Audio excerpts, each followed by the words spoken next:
Assalamualaikum warahmatullahi wabarakatuh. Perkenalkan, nama saya Devi Alfandi dengan NIM A1B124089.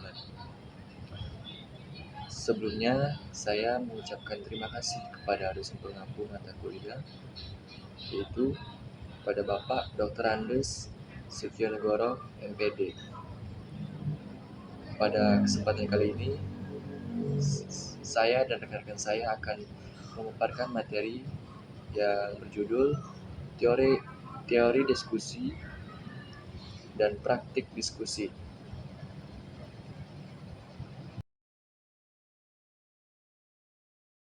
Pengertian diskusi. Diskusi adalah pertukaran pikiran atau sharing of opinion antara dua orang atau lebih yang dimana bertujuan untuk memperoleh kesamaan pandangan tentang sesuatu yang dirasakan bersama.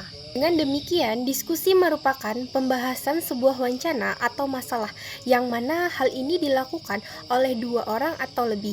Dengan diskusi juga merupakan salah satu cara untuk memecahkan masalah dan mencapai Samani 2012. Baik, saya Novik Malendra dengan NIM A1B124052 akan menjelaskan siapa sih yang terlibat di dalam diskusi. Nah, di diskusi itu pastinya ada penyaji makalah, yang kedua itu ada moderator, yang ketiga itu ada notulen atau penulis. Nah, yang keempat pastinya peserta diskusi. Penyaji makalah ini menyiapkan materinya lebih awal agar peserta diskusi itu memahami apa yang akan disampaikan nanti.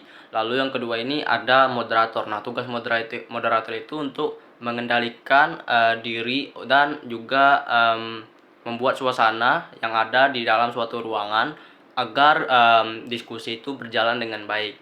Lalu yang ketiga itu ada notulen. Nah, tugas notulen ini untuk menyerap ataupun mencatat pertanyaan, tanggapan dari peserta diskusi. Nah, sedangkan peserta diskusi ini berperan sebagai untuk memperlancar suasana yang ada di diskusi tersebut agar menjadi lebih kondusif. Sekian dari saya kembalikan kepada moderator. Baiklah, saya akan menjelaskan ada 4 ciri-ciri Marx, Brunei, dan Hayes 2012. Yang pertama yaitu hubungan antara pengalihan masalah dengan dukungan masalah. Diskusi yang baik melibatkan pencarian dan pengalihannya masalah secara mendalam, serta penggunaan dukungan atau argumen yang kuat untuk memperkuat masalah yang dibahas. Yang kedua, kemampuan berpikir reflektif dan menarik kesimpulan.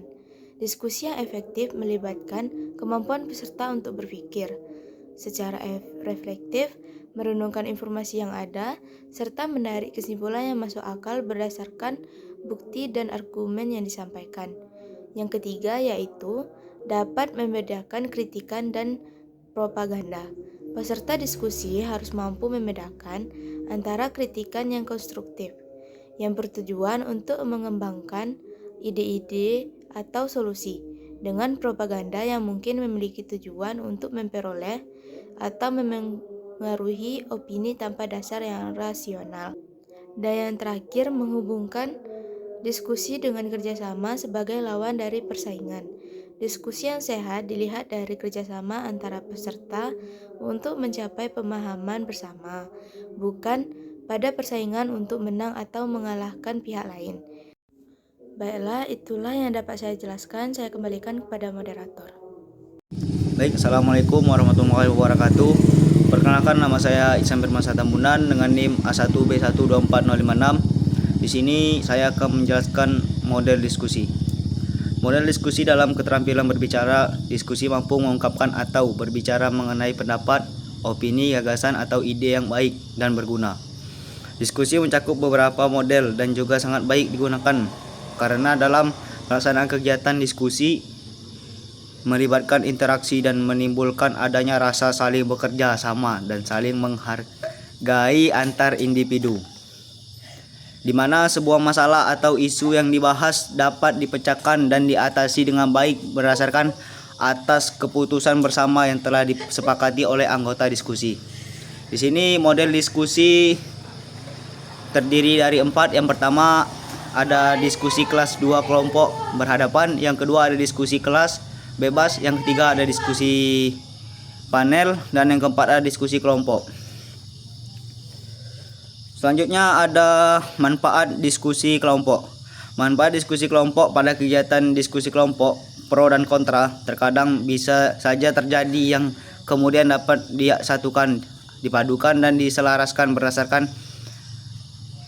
berdasar adil, tidak memihak salah, agar terjadinya titik temu yang seimbang antar pihak. Dari sinilah justru pembicaraan dalam diskusi kelompok dapat berkembang dan menghasilkan pemahaman yang baik dalam perbincangan tersebut.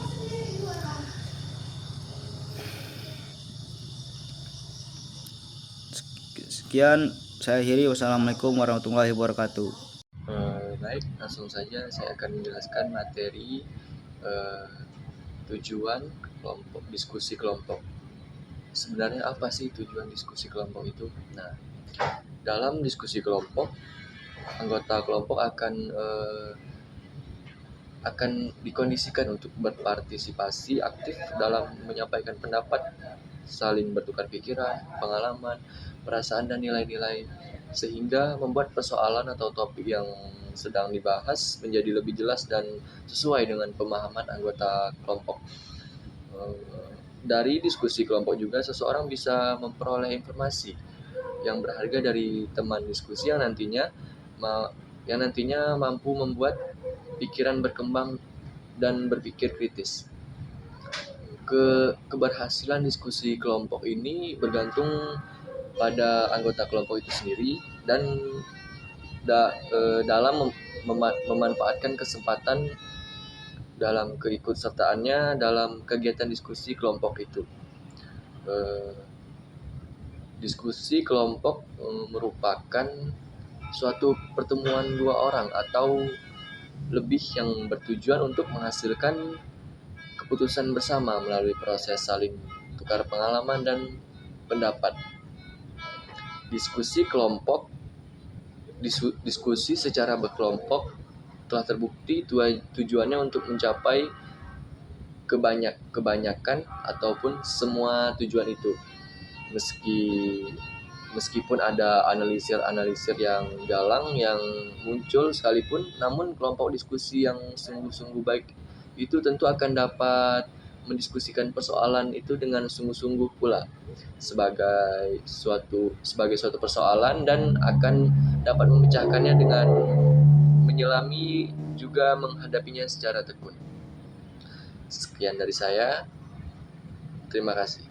Baik, terima kasih moderator. Nah, teman-teman, saya di sini akan menyampaikan tentang pengertian praktik diskusi. Nah, jadi teman-teman, praktik diskusi adalah kegiatan berbicara atau bertukar pendapat antara dua orang atau lebih tentang suatu topik tertentu untuk tujuan mencari solusi, memahami masalah, atau memperluas wawasan. Nah, jadi teman-teman, dalam praktik diskusi ini, peserta diharapkan untuk mendengarkan dengan baik, menghormati pendapat orang lain, serta menyampaikan argumennya dengan jelas dan sopan. Teman-teman, contohnya tuh Martin selaku ketua kelas kita pagi-pagi menyapa salah satu teman kelas kita dengan kalimat, "Selamat pagi teman-teman, hari ini kita ada kegiatan diskusi tentang pentingnya menjaga kebersihan kelas. Menurut kalian, mengapa kita harus menjaga kebersihan kelas?" Nah, kemudian salah satu teman kita menjawab, yang bernama Farel. Nah, kemudian Farel menjawab, "Menurut saya menjaga kebersihan kelas itu sangatlah penting karena kelas yang bersih dapat menciptakan belajar yang nyaman serta terhindar dari penyakit." Nah, kemudian teman-teman, si Rama menjawab nih, "Menurut saya menjaga kebersihan kelas juga lah penting. Selain itu, kita juga harus membuat jadwal piket agar semua siswa ikut bertanggung jawab dalam kebersihan kelas." Cakapan tersebut dapat disimpulkan bahwa mereka sedang melakukan praktik diskusi karena mereka menyampaikan pendapat mereka masing-masing. Itulah dinamakan praktik diskusi. Demikianlah itu saja yang dapat saya sampaikan. Saya kembalikan ke moderator. Ini saya akan mempresentasikan materi tentang langkah-langkah diskusi. Dalam melatih keterampilan berbicara melalui diskusi, terdapat beberapa langkah yang harus dilakukan agar diskusi berjalan efektif dan mencapai tujuan yang diinginkan. Berikut adalah langkah-langkahnya. Yang pertama adalah persiapan diskusi. yaitu menentukan topik, menentukan tujuan diskusi, menyusun kelompok diskusi, mempersiapkan materi. Yang kedua adalah pembukaan diskusi, yaitu pengantar oleh moderator, membangun suasana yang kondusif. Yang ketiga adalah pelaksanaan diskusi, yaitu penyampaian pendapat, mendengarkan secara aktif, memberikan tanggapan dan klarifikasi, dan mengendalikan emosi. Yang keempat, pengembalian kesimpulan, yaitu menyusun poin-poin penting diskusi. Yang kelima, penutupan diskusi, yaitu pernyataan penutup oleh moderator, dokumentasi hasil diskusi. Yang keenam atau juga yang terakhir adalah tindak lanjut, yaitu menerapkan hasil diskusi dan memberikan umpan balik. Sekian terima kasih, saya kembalikan ke moderator. Baik, itulah materi-materi yang kami paparkan tadi, dan tentunya materi yang kami paparkan tadi pasti ada plus dan minusnya. Maka dari itu, kami dari kelompok 5 membuka 3 sesi pertanyaan yang dimana sesi pertanyaan itu ditempatkan pada akun YouTube kelas reguler B, tepatnya di kolom komentar. Jika teman-teman ingin bertanya atau memberi tambahan terkait materi yang kami paparkan tadi, teman-teman bisa langsung saja memberikan komentar di akun YouTube kelas reguler B yang sekiranya ada yang kurang pas pada materi kami. Sekian dari saya, sekian dari kelompok 5, saya akhiri. Wassalamualaikum warahmatullahi wabarakatuh.